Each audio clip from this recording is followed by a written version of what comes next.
welcome to another episode of Frequency Podcast. I'm one of your hosts, Mr. Dominus, and we also have our other host, Daddy Baldwin. How you doing today? I'm doing You look so good. I'm Thank happy you, you're here.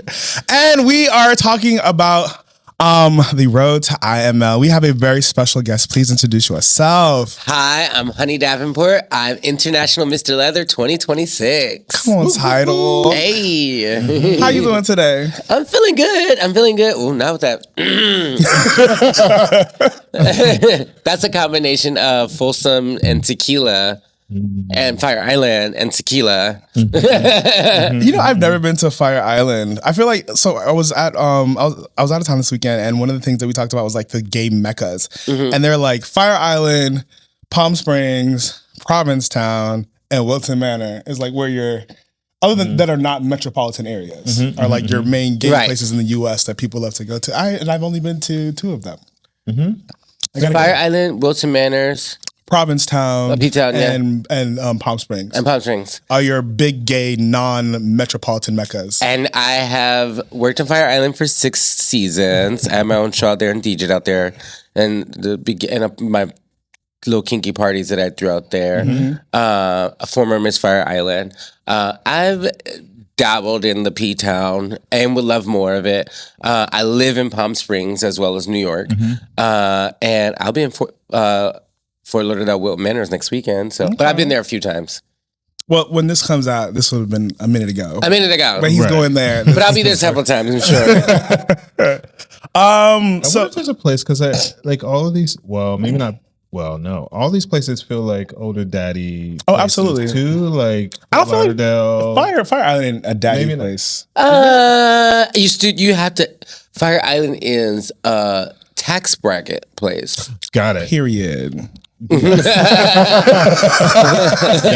It is cheaper to, from where we are right now, I'm from DC, to probably go vacation in Hawaii than spend a week on Fire Island. That's crazy. Yeah, it is crazy. It is crazy. Actually, I've done the math and it's crazy. It's So we were looking at you and I were we looking at hotels, or we were looking at hotels for Frolic next weekend, for Frolics next year. And like it's like a 1 bedroom, you're looking at $2,000 for 5 or 6 days. Yeah, that don't include flight and anything else. But then like we were looking at trying to find like a house, for all of us to stay in, and that was running up to like $8-9K for 6 days. When you think about what that would give you on the literal ocean in Kona or Honolulu, you'll be like, that's crazy. What? And for a vacation weekend. And the comparison of that beach to the probably was worth it though. And Fire Island somehow is worth it, and it is magical, and it's part of our queer history as well. So that movie that came out about Fire Island, was that accurate? No, not at all. Not at all, in my opinion. From the amount of it in which I could stomach, and no shade to any of the actors or artists who worked on it, but I don't feel like there's been anything that captures the essence of what Fire Island is. I'm surprised because it's an experience more so than you can't really get it on screen kind of thing. And I think it's evolving. I think it's ever evolving. It's not what it was when I worked there anymore. And that's a good thing. But it's one of those queer communities. Yeah, it's expensive and it requires a certain amount of money to be out there or live there. But I do feel like it's also one of those places that are consistently trying to keep having conversations about how to do better. So like I was like, no, that's not right. That's not it. Yeah. I'm surprised we don't have a Provincetown like bear movie. You know what I really do want to see? Have you guys seen the ad for that French movie with the buff like cartoon muscular guys, and he starts.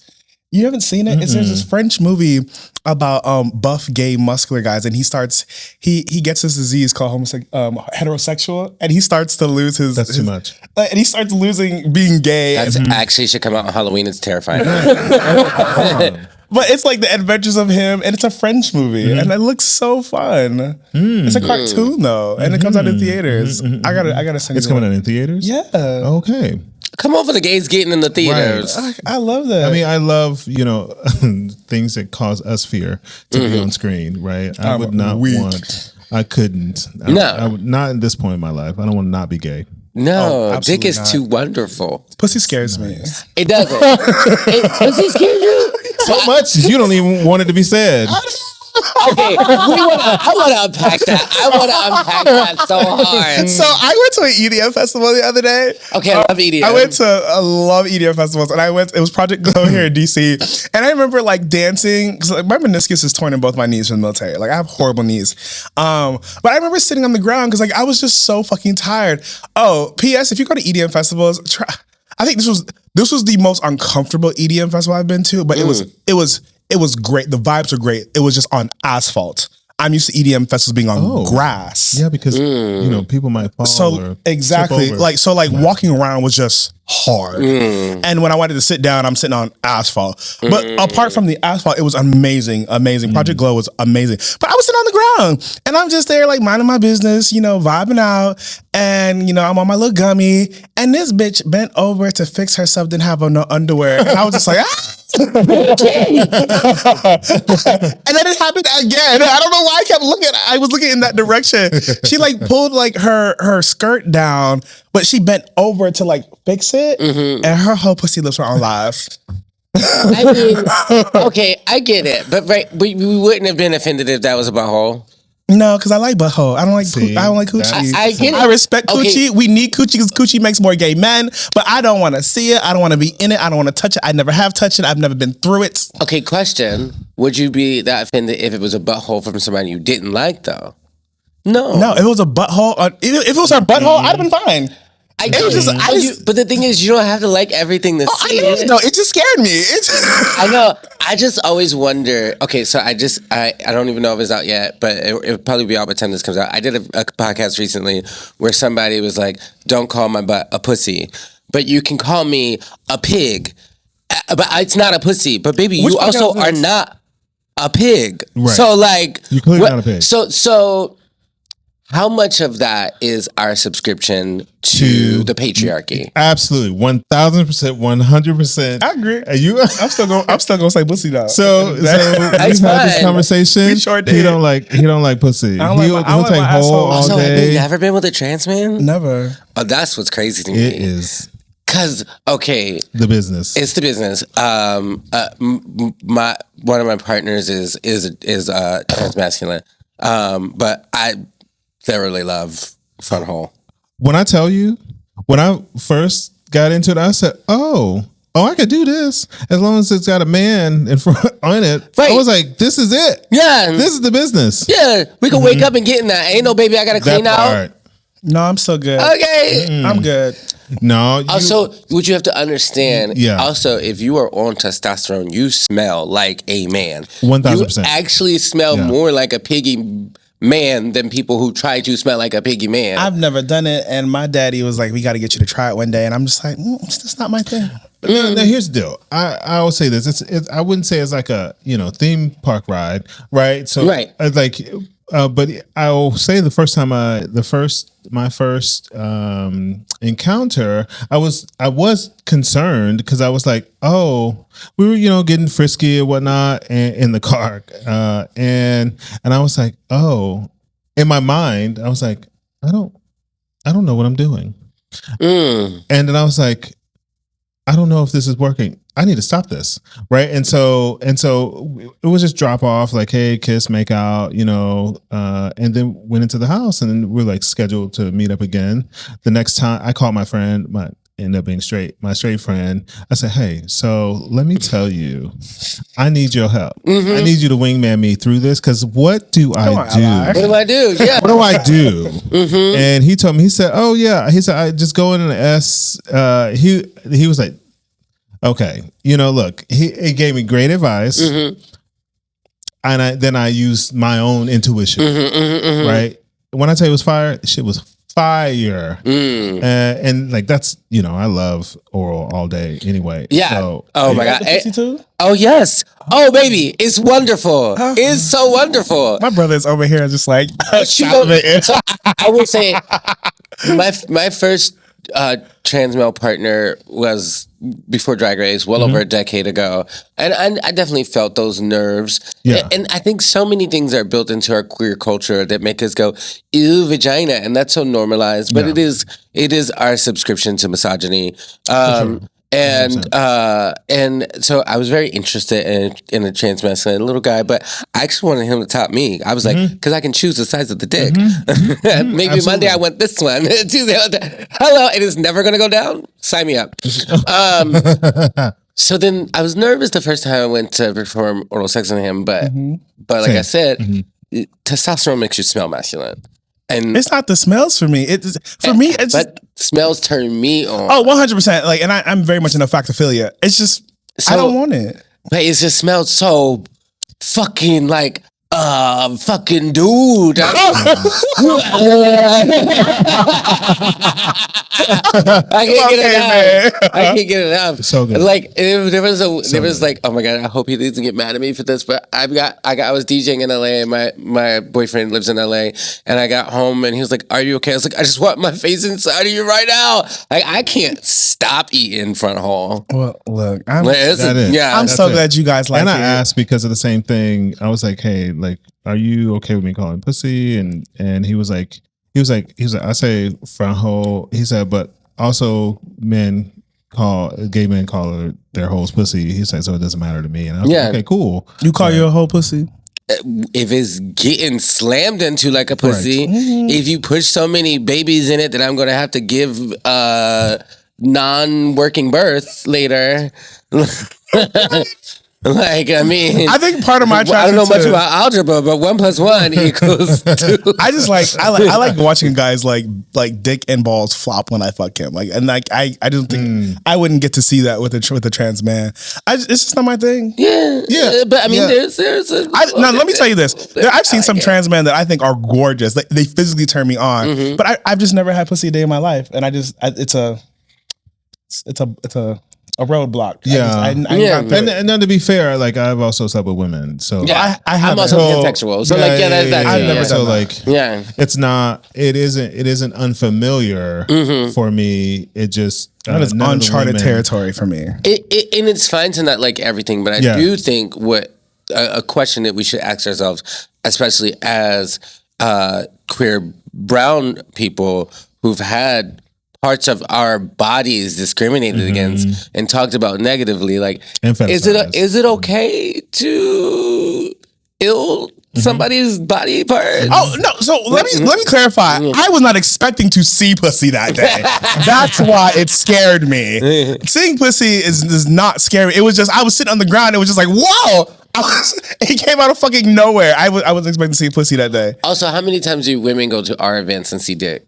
I think they like it though, because that is hardcore the patriarchy. Yeah. I think they like mine, but no. That's not what I'm saying. I think sometimes when females come to gay bars and they see a dick, that's what I'm saying. Sometimes I don't think they really care. That's what I'm saying. Okay, not when they go to straight bars. No, when they come to gay. Well, you said R bars. That's R bars. So when they come to gay bars, I don't think they care. Yeah, it's like, you're just doing whatever you want to do. But when you talk about straight venues, that's a whole different story. Absolutely. I DJ EDC the week before IML. It was my first time at a rave ever, or electronic dance party festival ever, and I definitely saw lots of dick too. Oh, absolutely. Saw lots of titties. I saw a lot of parts. Project Glow. Who's that one white guy? He's very tatted. Like he has black tats all over. Sign me up. He's married to his arm is like black, like his whole body's like almost covered in tattoos, and he's married to like a woman, but he does a lot of like bisexual content. Oh, he got blonde hair. Yeah, he's short.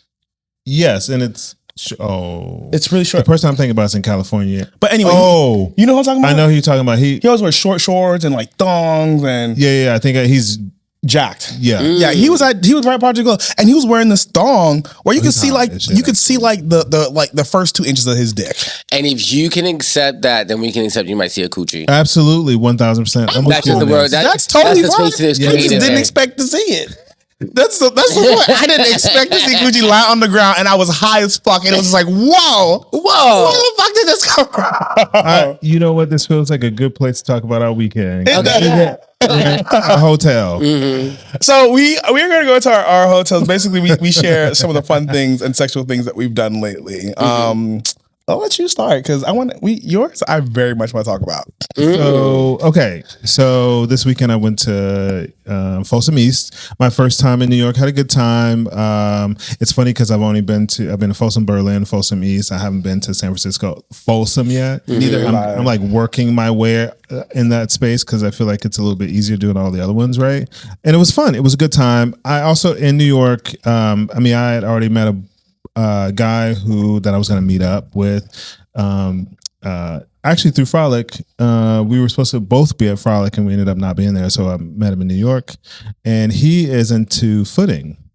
And if you know fisting, it's named after the piece you use and so is footing. When you told me this, I was in the airport when you told me about this, and it just brought back trauma because I just remember hearing my mom say, "I will put my foot in your ass." I will. Now somebody likes it. But then it brought back the trauma from my childhood. But then I was just like, "Oh, I'm intrigued now. How do you do this?" Continue. And so we had talked about it. He's like super into it, and I had never done it before, and so I was like, "Okay, cool." What I will tell you, it wasn't, and I'm an avid fister. I like fisting as a top, right?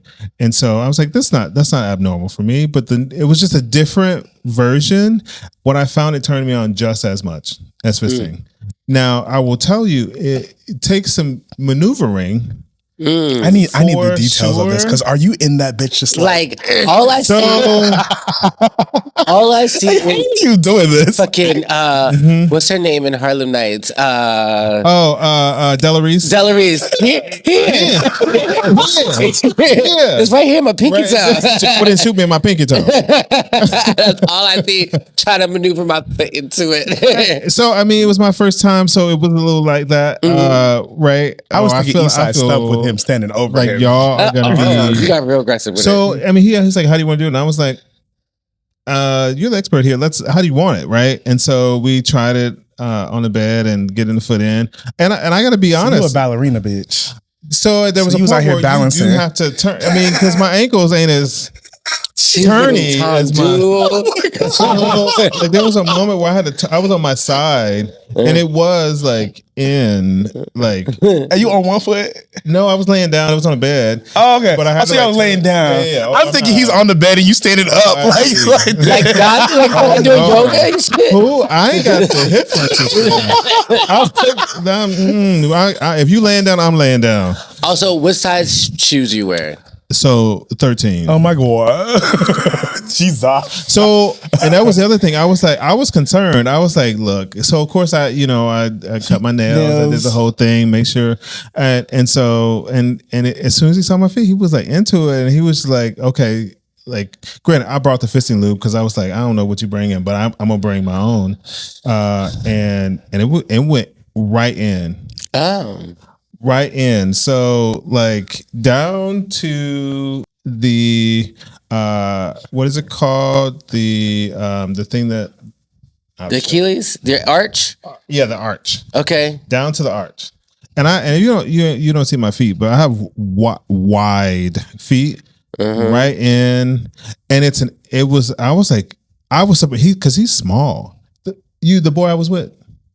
When I saw you at Folsom. Yeah, he was tiny. He's small. And yep. Okay. And when I tell you, it was a turn. It was turn on. Watching him get turned on by it was. So one of the things we said earlier when we were getting ready for the show, you were saying how like we related to the fact that like when my fist is in somebody, I really can get the sensation of their heartbeat. Was it like that? I love that. So yeah. No, I could not feel the heartbeat, but I will say I could feel all the things, right? So like, you know how this is gonna be a bad, but y'all gonna get it. You know how when you're on sand and your toes move and you can pick up the sand? Oh God.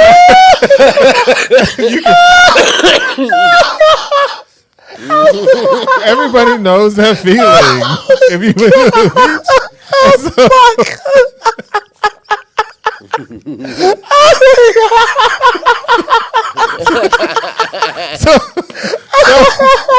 Because you don't know how.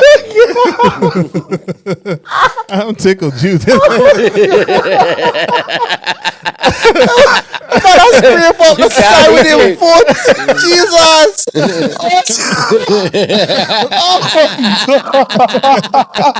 I want this in your asshole. I want this. Oh my god. The questions I would have had. Go ahead. And it's not like that, but it gives you it gives you the feeling of like being able to feel things with your toes and your feet, because it's not often that we wearing shoes and socks, you actually don't feel a lot of sensation in your feet when you're walking around. But if you're on sand, you can feel so what you laughing about over there? You can feel it. And so I could also feel around and so that it was, it was a sensation. I definitely do it again for sure. And we're gonna call him Sandy. I mean, he does need a name. Boy Sandy. Boy Sandy. I'm into it. Oh, get him a little SpongeBob sticker with Sandy in that space. That gave me the visual I needed. Oh my god! Gave me the visual I needed. I'm gonna let you go. Okay. So I had a pretty good weekend. I also did Folsom East. It was kind of like my first. It was my first big pink event since winning International Mr. Leather, and it wasn't my first Folsom East. I had been going to Folsom East since my early 20s. It used to be even fucking filthier than, oh my god. Yeah. Folsom East used to be so fucking filthy. It's tamed down. Very much. Back in the day, okay, imagine before, it was outside of the Eagle, but imagine before those apartments and the High Line and all that, all the build up. Because, that area wasn't industrial.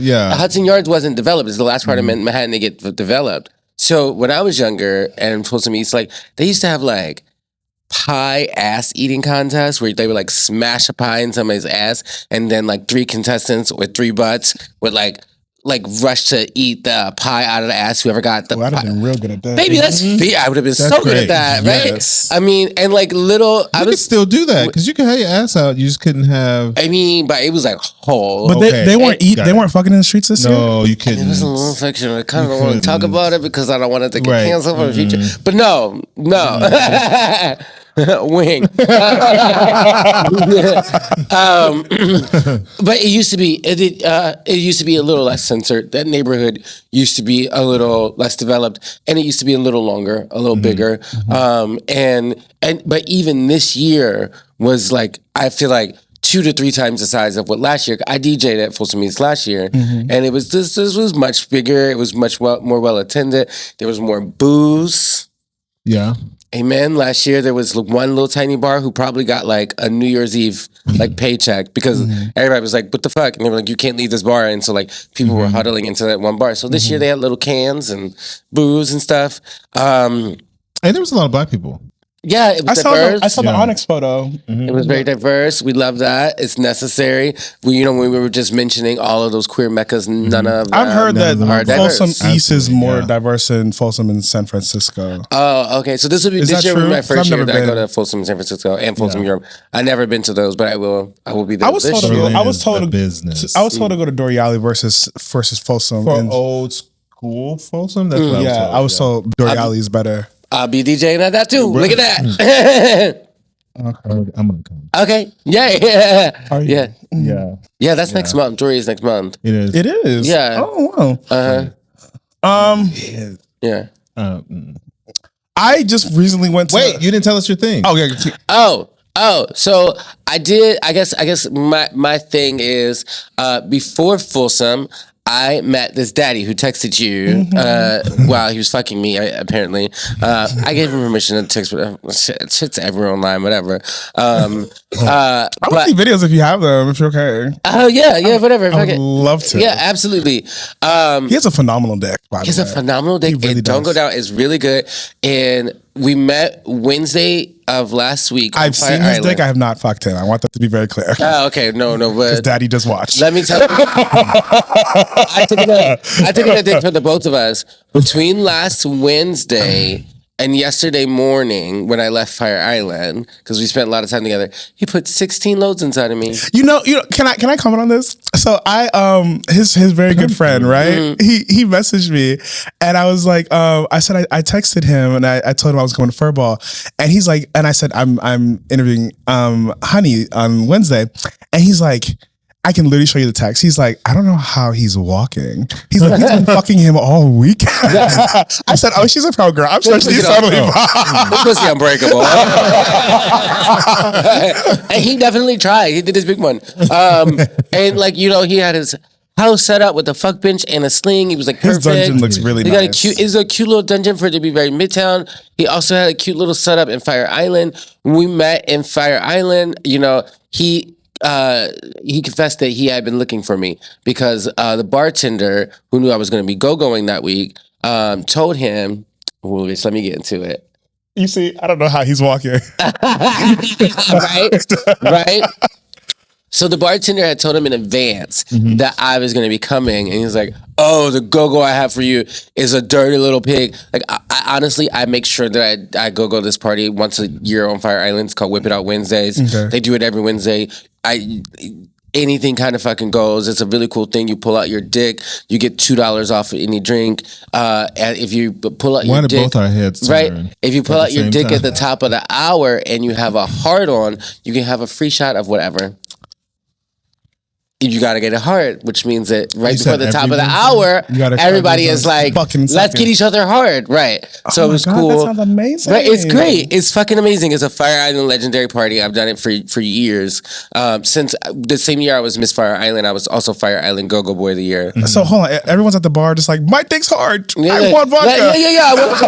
Let me get hard. Put it in each other's mouths and whatever. And so like, I fucked him during the day. That is debauchery. I love it. It's great. And then he was like, can I put a load on you before you get on the bar? And I was like, yeah, but I'm going to get on the bar with a fresh hole. Like, so like, you can again, but then also that.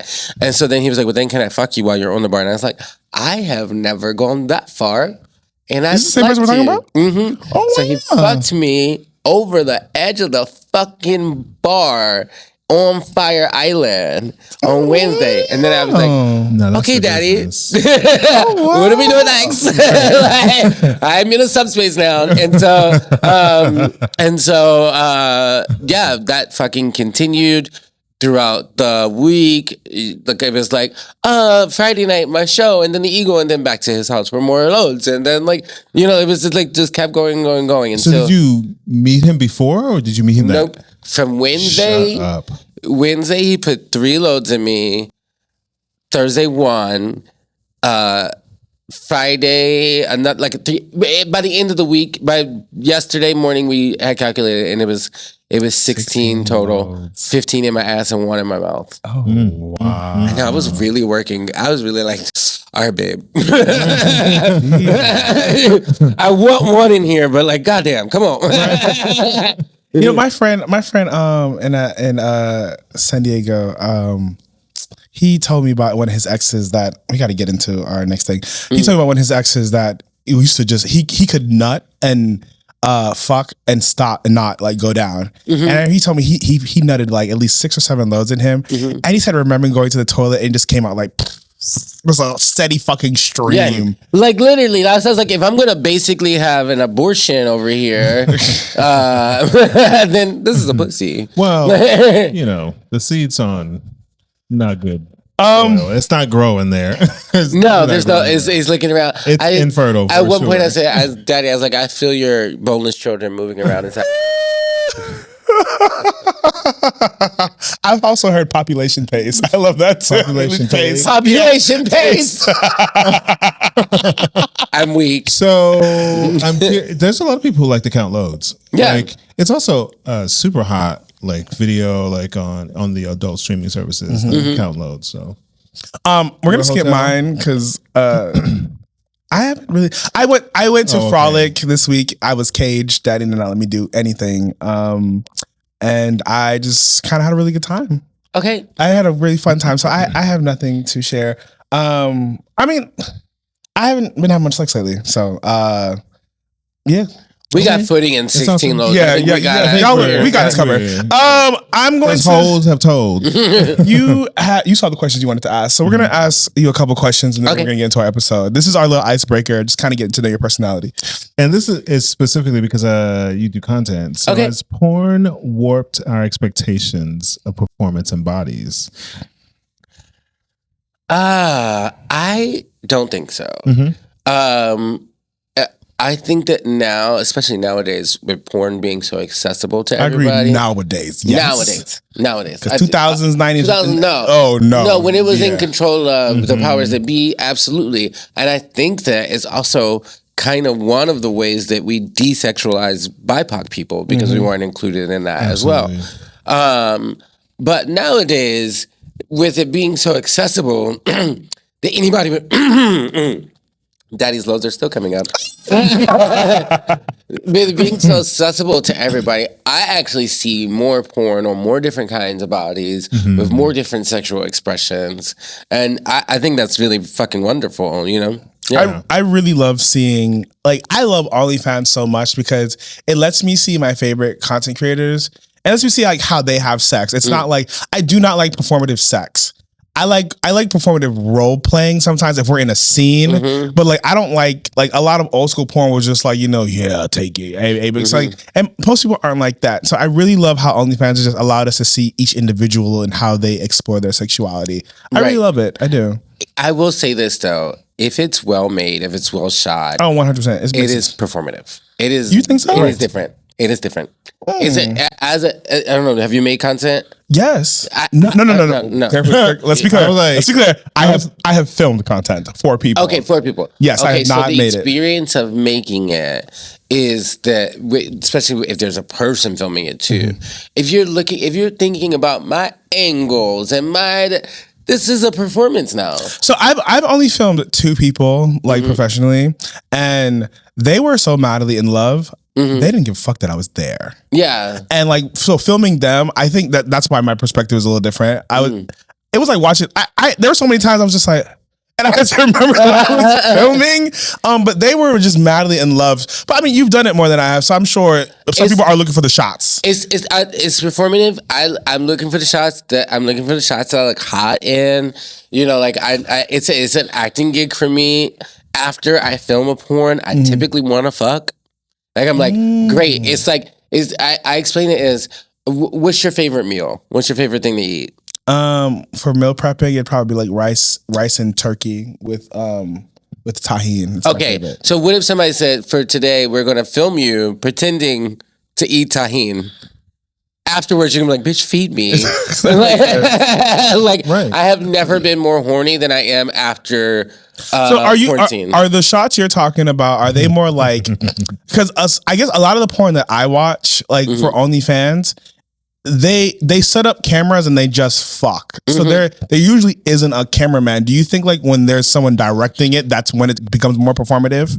And when it's someone directing it and shooting it, it looks better. Just 100%. When it's not like static shots. I like amateur shit. I just like when they just the camera set up and they just do it with people. Yes, that's what I like. It can be amateur, but call your best friend, call your Judy. Y'all can take turns filming.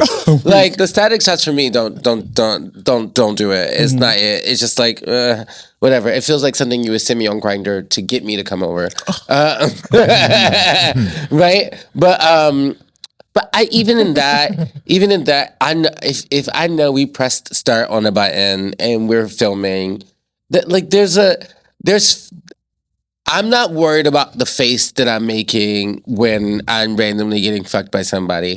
I am thinking about that on camera, and everyone is like, you know, to some extent. It is a bit of a performance. We really need to have an episode on this. Yeah, so I have a friend also because I didn't realize any of this, and because I'm curious, like, do you practice? This sounds silly. Do you practice like your O face, like your how you orgasm? I don't, but I learned it. I after watching my porn back, because the first couple of ones, every time I come, I felt like I was like turning in a fucking storm. Like my eyes were rolling back in it. Like the wind blasting down. I was like, that's cute, but like even if that's how I really do it, we gotta let's give some variety and orgasms. Let me get some water. But if I ever shot porn, I think my cum shots would be amazing because the way I nut is amazing. Like I sound aggressive. Yeah, I nutted in the Baltimore Eagle once. I you already told this, and I got a round of applause from the entire room. Like, I have a very aggressive cum, but that's just me naturally. Yeah. I don't know. I feel like if I was on screen, I would just feel like I probably would feel like, oh, I need to make this better, and I'd probably like overperform probably. Well, especially after the first or second one, you're gonna look back and be like, first or second one. Hold on, how many times are you nutting on camera? Well, I'm just saying, no, like first, second one, watching. Oh, okay. I'm like, damn, you nutting like 3-4 times. Damn. I mean, yes, and. But like after the first few times of watching yourself do anything, after the first few times of watching yourselves in this podcast, you probably went, oh, that was cute, but when I made that face, I should have, like, you just start to correct. Yeah. And it makes this a bit performative too, but like, that's fine. Like, gender is performative, sex is performative, work is performative. You're performing when you walk into the office. Yeah. Like, there's a way that you have to act and be. Or into the phone, depending on who you're talking to. Okay. Hello. Right. Let's do our next question. Okay, and this is actually kind of associated in vanilla sex can be just as powerful as extreme kink. Yeah, absolutely. And you know, even things that aren't sex, just intimacy. You know, I haven't asked permission, but I'm going to tell this story, and I'll ask for forgiveness later, baby, and I won't tell it again if that's bad. But there was a time when my boyfriend topped me, and he is a trans guy, and he does not have the equipment to do so. But the reason why I say he topped me is because my legs were fucking up in the air and he was fucking like riding on me and like whatever. And I fucking shot a hot ass load. It wasn't about it being penetrative. It's about it being him and our intimacy. And he said it was really affirming to him that was like able to happen. But yeah, I really love intimacy in when I watch like, so a lot of videos, I feel like they don't. I like the embrace of like that first when they see each other and it's like they're holding each other. Cause I see like a lot of porn, it's very just like the whole angle shot or like the fucking shot or the nut shot. I love the first like 10 minutes of porn. It's my favorite when they're just kind of like feeling each other out and trying to get to know each other and they're kissing. Like before the blowjobs even start, just the rolling around and the take, that's my favorite. And see when I'm creating with with an OnlyFans creator, and it's not like it's different when it's a studio. You're like, hey, show up at 12 and we're gonna get paid, and you're filming with Daddy Long Dick, and it is what it is, and blah blah blah. But when I'm filming with another, first of all, Daddy Long Dick, it's where he at? I thought he was gonna say where he at. But when I'm performing with another content creator, I enjoy that setup in the beginning anyway. So like, let's meet up and make out, have a conversation about like all of my content creator mentors were like, discuss your likes, discuss the things that turn you on, the things that are, oh, please don't do that to me. And like have that intimate moment. It really is work. Even before the camera starts. Oh, baby, yeah, it is. Because you know, in truth, like that's how you should deal with sex in general, right? It's fun to go in and be like, oh, let's try a new experience. But when you're on camera, like the last thing anybody wants to do, I suspect, is like you like, oh yeah, I'm making you, I'm tickling you, and you hate it, right? Because then you have to reset and do all the things. So it's beneficial to get like that at the time. Right? And it's one of the things that I like the most about kink relationships or agreements is that there's so much negotiation beforehand. The vetting process is important. Thank you, Master Tobias. Absolutely. And it's a lot more communication in it than I think in the regular. It's also one of the things that I like about polyamorous relationships, right? Because it's not just you. I think you have to communicate more to make sure that you are being open with your partners, right? Because it's different if you're like, it's just me and you can't go nowhere and I can't go nowhere either. Right. But once we start opening up to other things, like, oh, now it's not just like, oh, emotional safety. Right. Now it's actually physical safety. Right. Like you have to have those conversations. Yeah. We are going to get into our story in our podcast with you. Okay. You want to start it? Yeah. I feel like What is your prep for IML? What is it really like? Give us the behind the scenes. So my prep for IML, you know, I really, once I got there, I realized how much of my life was prepping me for a lot of the different things I did with all were puzzle pieces to how I won every category every day. My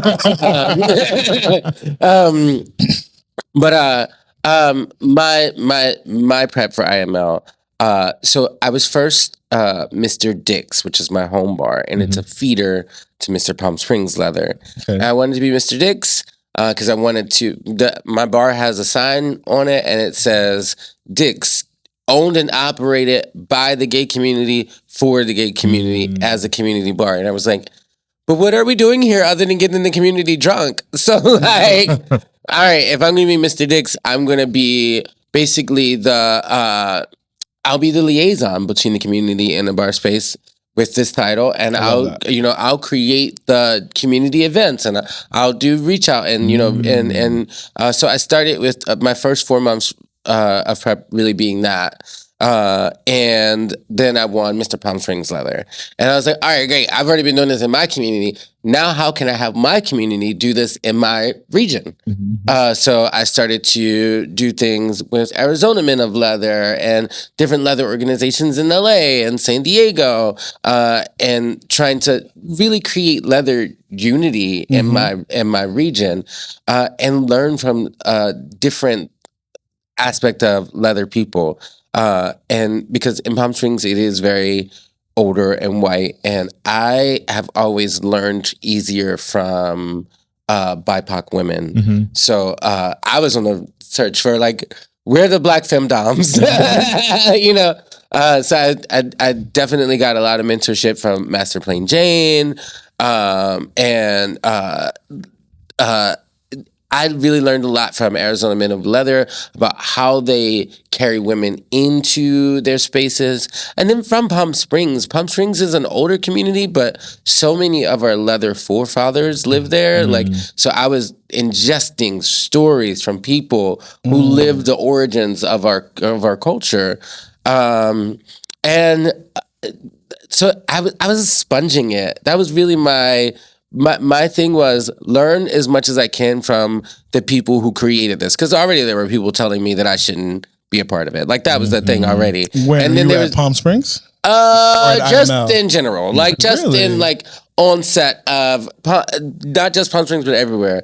Yeah, I'm gonna run for a leather title because of your background, my background in drag and yada yada yada. But then there are people who are there like, they don't know anything. That does not, not. Yeah. And, in my leather order, my leather club, Palm Springs Leather Order of the Desert, we also have a book club. And we meet bi-monthly. And you don't even have to finish the book, which is great because my ADHD be real. That part. So real. But you can just meet and discuss the book. And there were so many months that we met and discussed books on the origins of leather and leather history, from where it is to where it is now, and what we've gained and what we've lost. Like conversations were my biggest prep for going into this. Yeah. What did that victory mean to you personally as a person of color? As a person of color, with the victory, what the victory meant to me, not just as a person of color, not just as a drag queen, not just as a queer person, it just meant that, like, we can give ourselves space to do anything we want. I never thought I wasn't going to win. Not for a second. I let myself believe that. I gave myself that as a gift. I often tell people that, once I won Mr. Palm Springs Leather, even before that, when Renee, who was my title father twice with Mr. Palm Springs Leather and IML, when he won IML, I thought to myself, the year before that, I was 2 points away from beating him in Palm Springs, or tying him in Palm Springs, or a few points away from tying with him in Palm Springs. And if he can take the whole thing, then, like, was anybody else 2 points away from him? Because I was just 2 points away from him. And so I really had this deep belief that it was possible for me. And I let myself believe that instead of anything else that I was told. So I kept telling myself, they say it's corny, but look in the mirror and say, yeah, I'm international Mr. Leather 2026. And I kept affirming that for myself and believing that. And when somebody asked me how I thought I was going to do it, like, bitch, I'm going to win. Like, that's how I was going into this with that attitude. And then, the first time I got that pop-up jacket, I said, oh, yeah, bitch. That's what I wanted to ask. Who made that thing? That thing was, yes. Rough Trade Gear made that. Oh, wow. Yeah. You ate them up with that. Oh, baby. I based it off of a old pageant gown that I had. It was based off of the Queen of the Desert. And we took mums, and that jacket is such a wonderful piece. That's a whole story inside of itself. But I remember right before I was going out, before they announced the winner, and I thought to myself, well, now you've been telling yourself this for like a little over a year, I'm going to be the next IML. What if in a few minutes they say somebody else's name? And so I stopped and I thought to myself, I said, well, seems like I have a few more seconds to give myself this gift, and I will believe it for every second that I can. That is the kind of power that we have as humans. Like, a lot of people say is manifesting this, is calling it into your life. No, bitch, it's just believing it. Yeah. It's just believing it. You don't got to call it in. Just believe it for yourself. Yeah. So many things are possible if you just can really fucking believe it. And at times that takes convincing. Right? Because you're literally believing something that's not real, so it's a bit delusional. Delusional, right? We are. Okay, but like, it's a gift you should choose to give to yourself sometimes, and watch what comes out of it. What were some sacrifices that you had to make emotionally, physically, or financially to compete at this level? There was some financial sacrifices. I was very well sponsored. Especially by Rough Trade Gear. Rough Trade Gear made my dreams come true.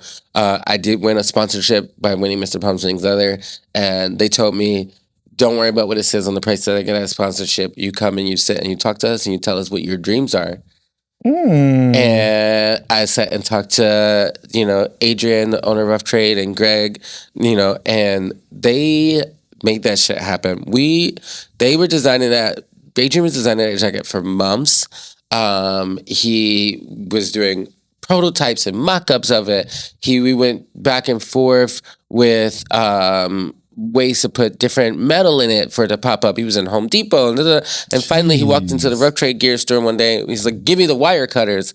He's like, cutting parts of the store. Bitch, that jacket has pieces of the fucking store in it. That's what he used for metal. Wow. So like, how heavy was that thing? It's pretty heavy. But I've worn 50-pound beaded pageant gowns before, so like I looked cut. So I was so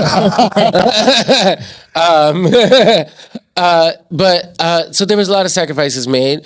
I definitely had to keep working to keep, income coming, because especially with the rules of Mr. Palm Springs Leather, you're not allowed to do anything that's not for a charity. So anything that you could profit from, you're not even allowed to do as Mr. Palm Springs Leather. I know, that's their rules. That's cool. That's cool because it makes, in my opinion, as a outsider, it makes it about really community.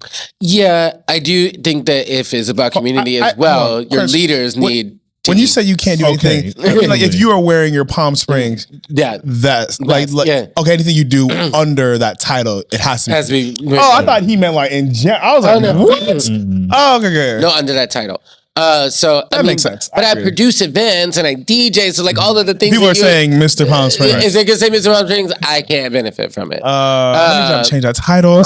Davenport. Oh, trust me, I asked right after I won IML because I was like, I don't know if I could do another year of that, and they were like, baby, you go ahead, you put that marker on it, and you pay your bills, and you figure it out, and you spread what it means to be IML around the world, and come home and don't go bankrupt, because there have been 2 IMLs who've gone bankrupt. Because we do need to figure out how our leather leaders survive.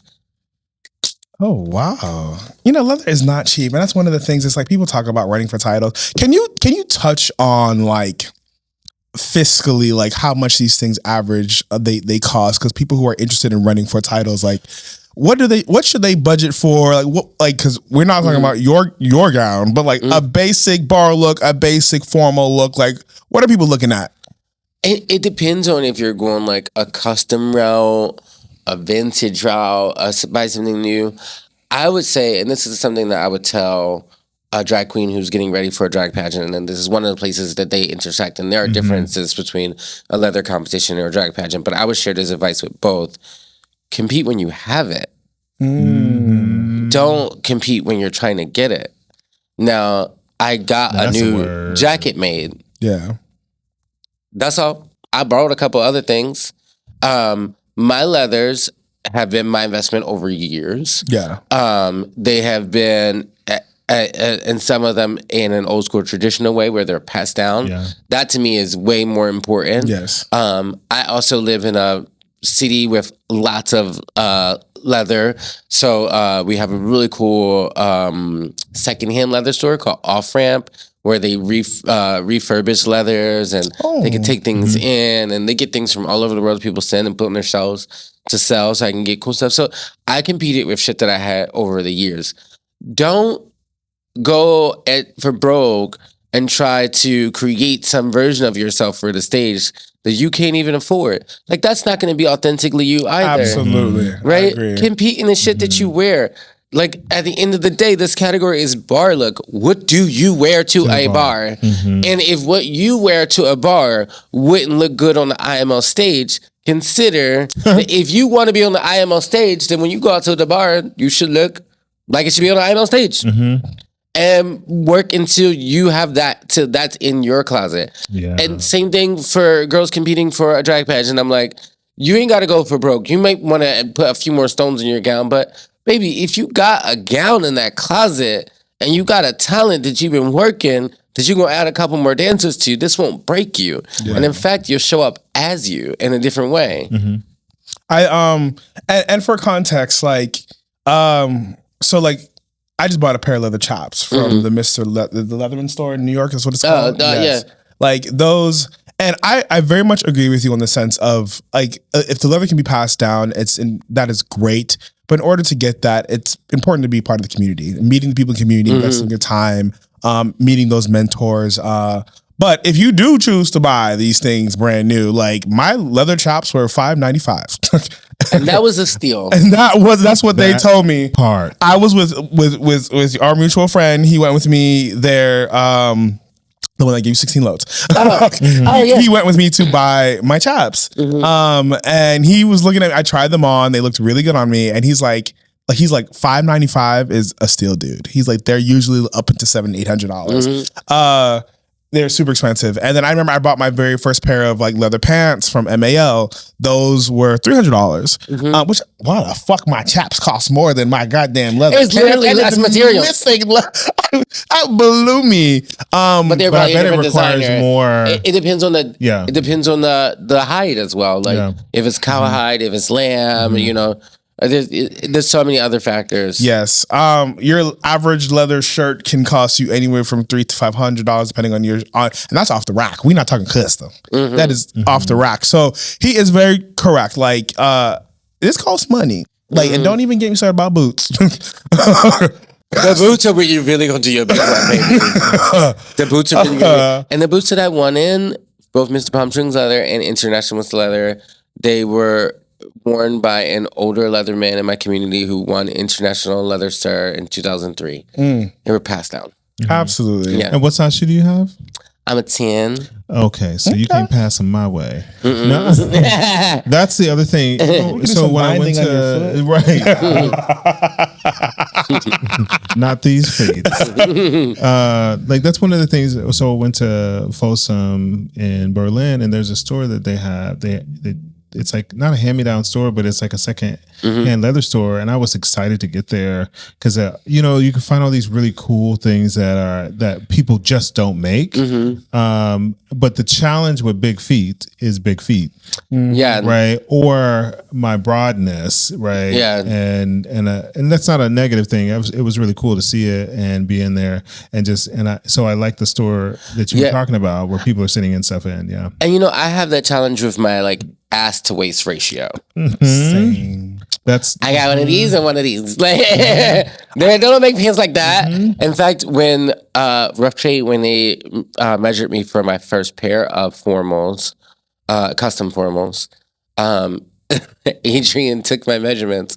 He leaves, and I get a call back, and he's like, I need to remeasure you. I'm not really sure I can cut this yet, but I'll be back in Palm Springs because he goes between Palm Springs and LA. He's like, I'll be back in Palm Springs in a couple of days. And he measured me. He's like, yeah, bitch, that's a shelf. Absolutely. I mean, so my first pair of leather pants I also bought MAL.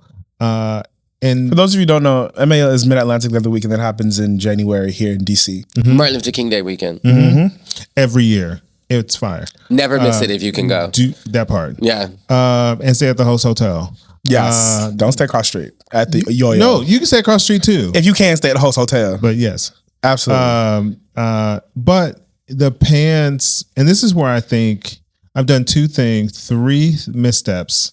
And it's because I was doing it on my own and not necessarily with someone who knew. I bought the pants and I was like, oh, the pants kind of fit. But again, I have a little bit more than most. You do. And a little bit more than most. And so they're like, hey, we can make this thing for you. And I was like, okay, sure. They took it with them. They sent it back to me.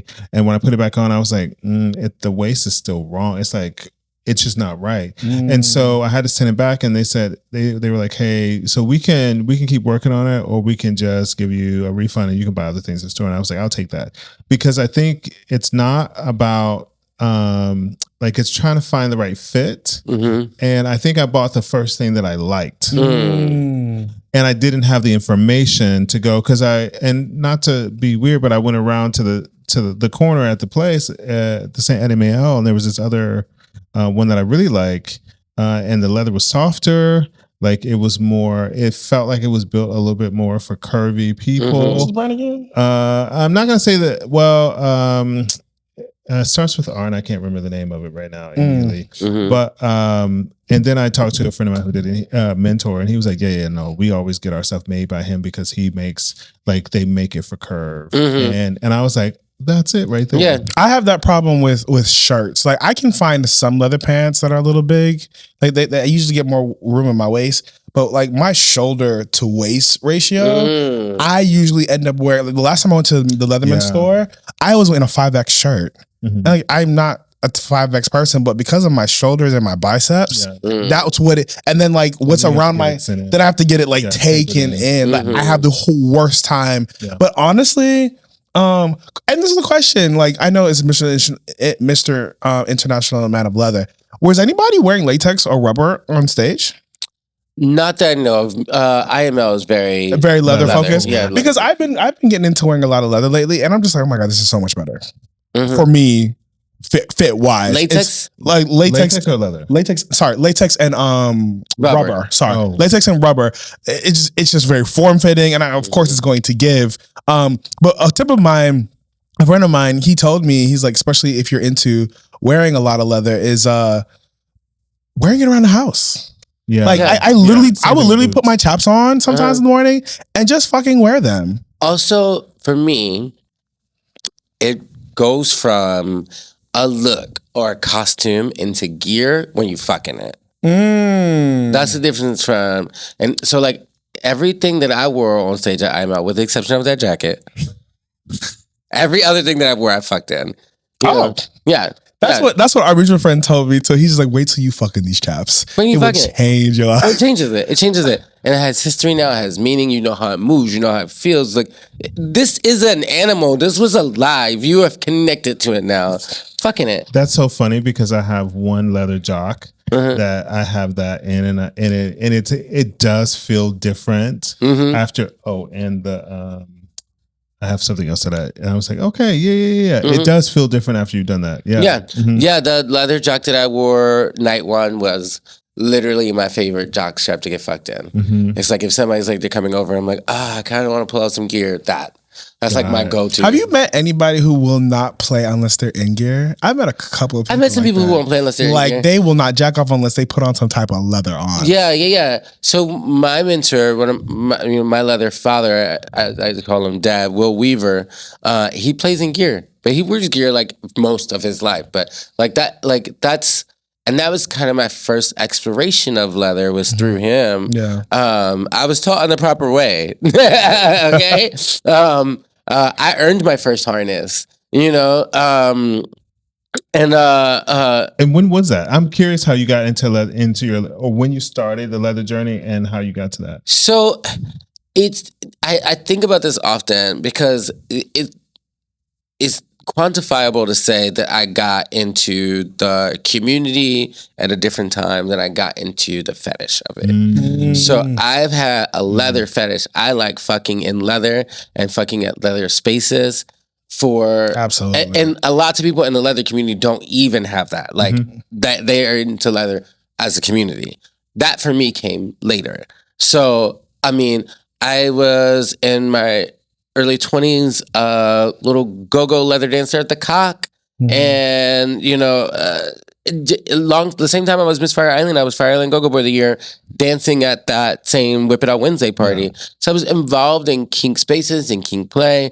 And then I met my leather father, who started specifically teaching me about more leather-oriented play. Yeah. And it wasn't until after that I was like, oh, so what's this leather community? Like, what's that about? Like, I go to the Eagle to get fucked, but like, what is this like thing?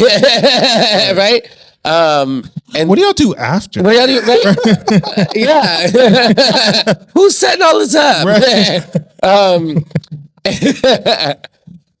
And so it was like around 2018, 2019, around there somewhere. Maybe 2019, because I had filmed Drag Race already. I've been on Drag Race already.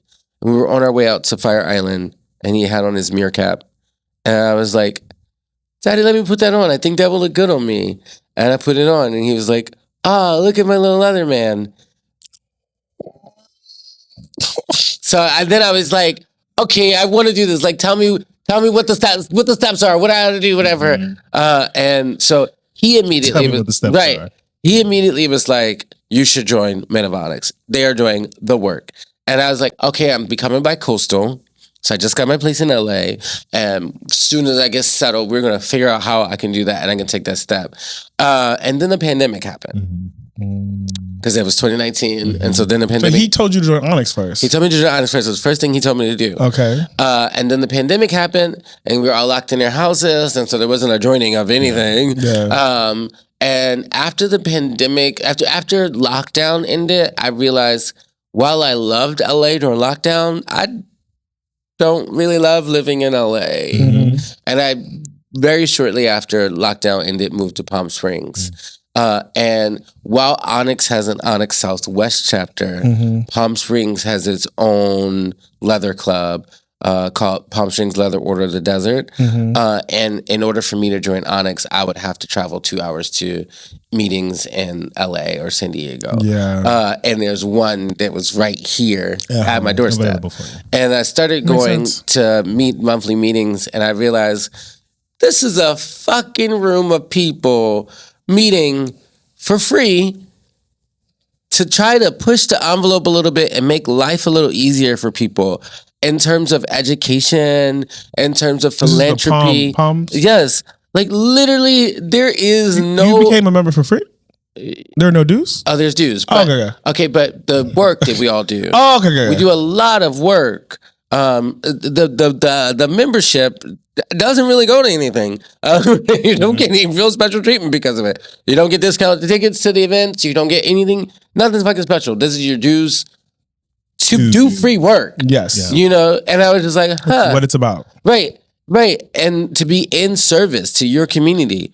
And then I realized, that's the thing that I felt like I was missing from like drag or performance per se, is that it was one time that like my talents, my gifts weren't just going to be used in service of me, but what I could do for others like me, others who don't have the same experiences as me, how I could use the talents and gifts that I have to create a better world. I know that sounds really fucking gay, but like that's what these men and women do. That's what they do. That's what we do. And we call it piss load. PSLOD. That's what we do. And that was so inspiring to me that I wanted to sign up and be a part of as much as I could. We need to do another episode on on leather organizations. I think we should. Organizations, yeah. Yes, because there's so many different ones and helping people. Because I've gotten quite a few DMs from people asking me to join Onyx, because I do promote that to people here in the DMV area. But like, there's so many other organizations, and it's crazy. Like one of the lessons that my daddy taught me was like, being a Leatherman is about getting back to community, right? And a lot of people don't think that. They think being leather is about fucking BDSM, Eagle Nights and all those other things. And I met somebody here in town, and he was very skeptical on joining some of the groups here. And I asked him why. And he was just like, I don't know what their involvement is in the community, and that's why I want to join a group here. And so it was very nice to see his perception of just like, I'm not just joining just to, make friends, or like, being a Leatherman is definitely about being involved in the community and giving back. And I'm very happy you had mentors that were able to teach you that.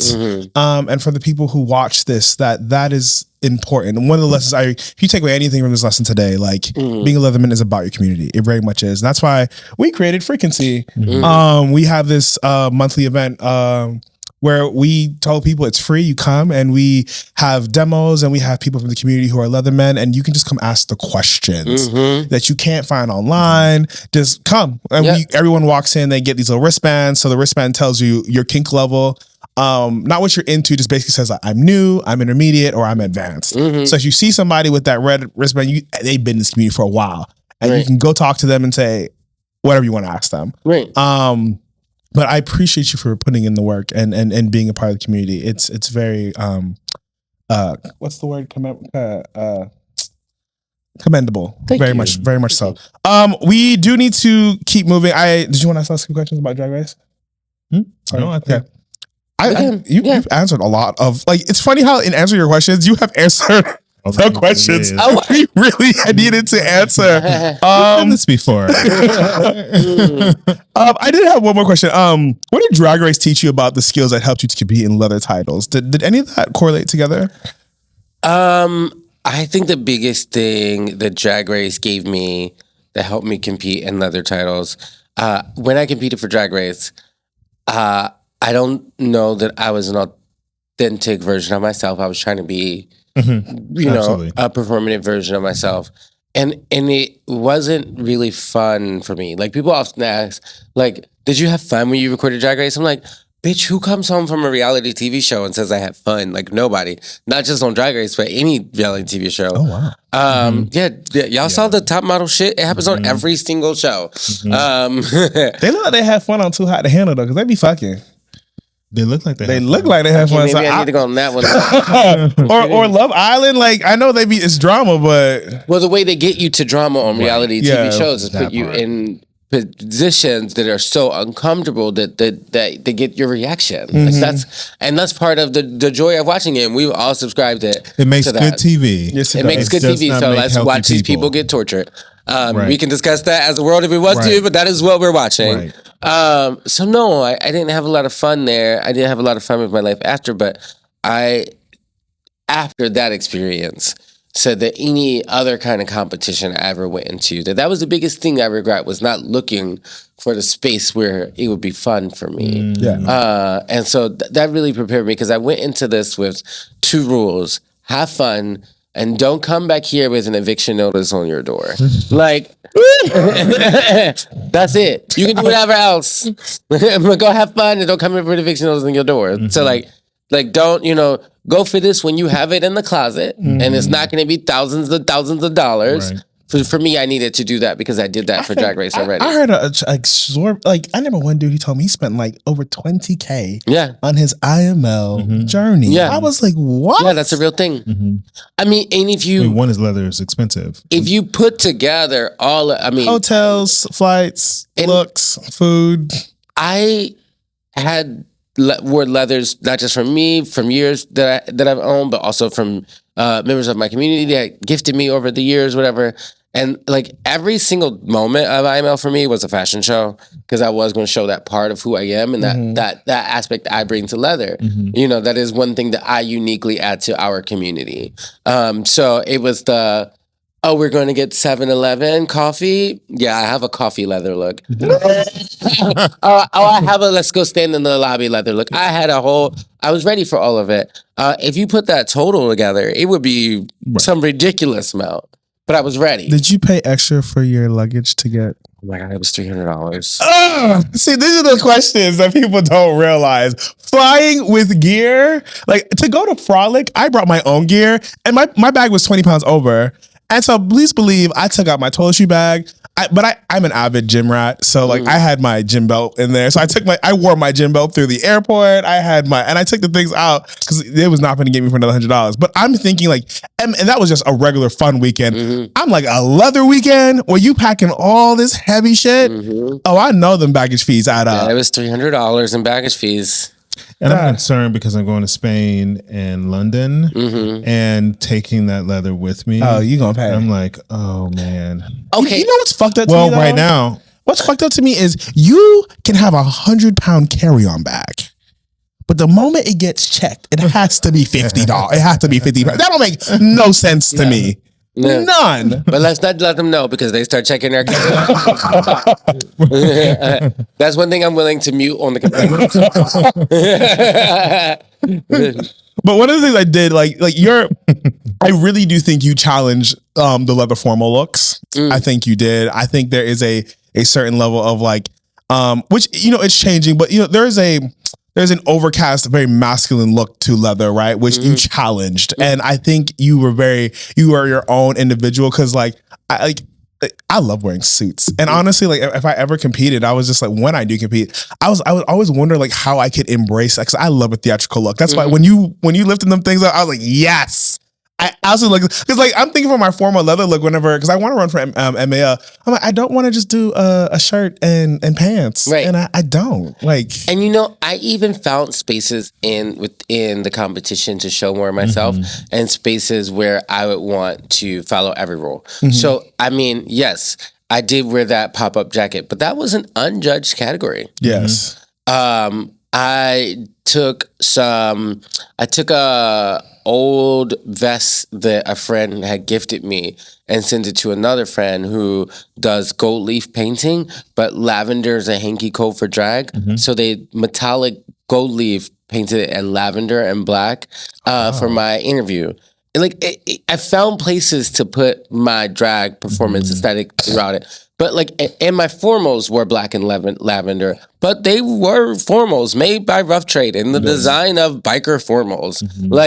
That's what it was. I added a couple bells and whistles and a little fresh piping, but who doesn't? And for those who does who aren't sure of leather formals, I think if you ever get the chance to go to MAL, it's an extra cost to the ticket, but there is the formal evening where all the leathermen get in their leather formals. That was the very first time I did it was this year.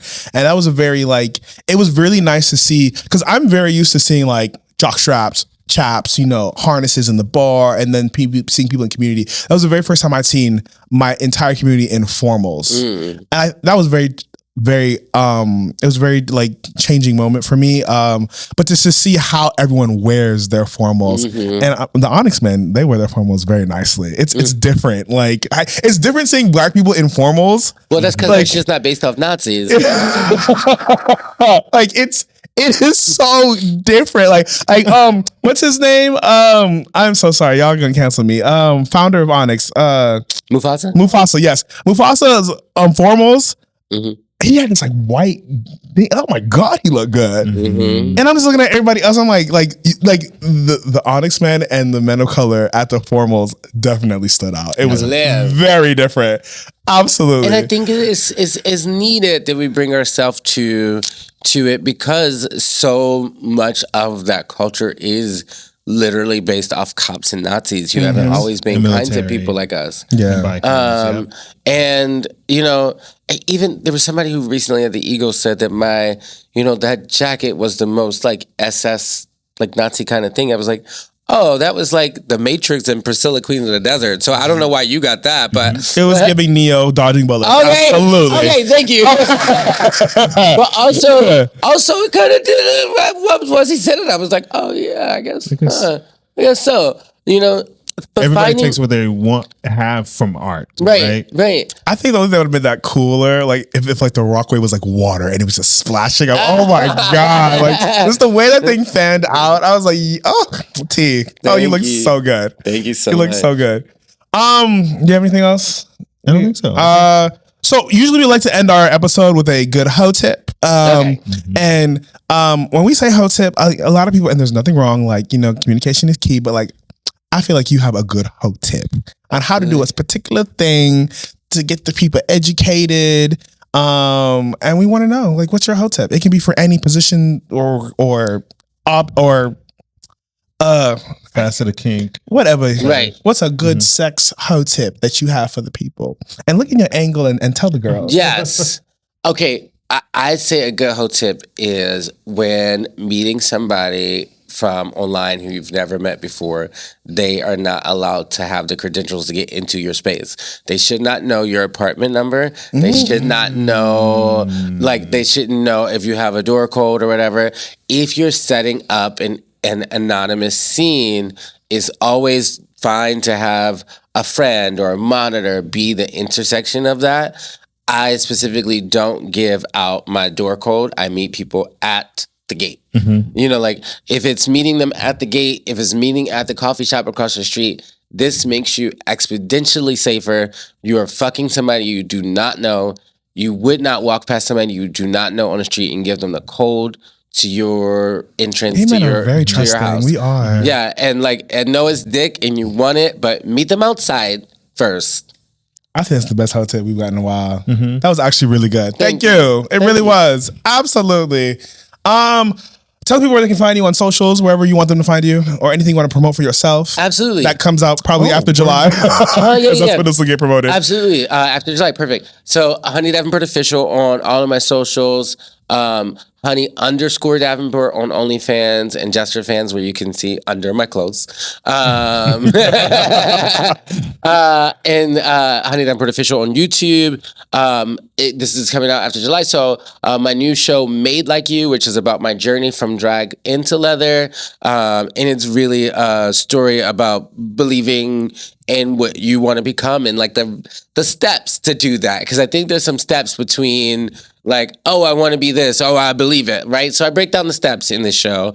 It's a live singing and lip singing drag to leather cabaret. It's touring all over starting in August. And then, of course, look for my content on Treasure Island Media. I'm filming some stuff with Nasty Daddy, Older for Me coming up. So, yeah.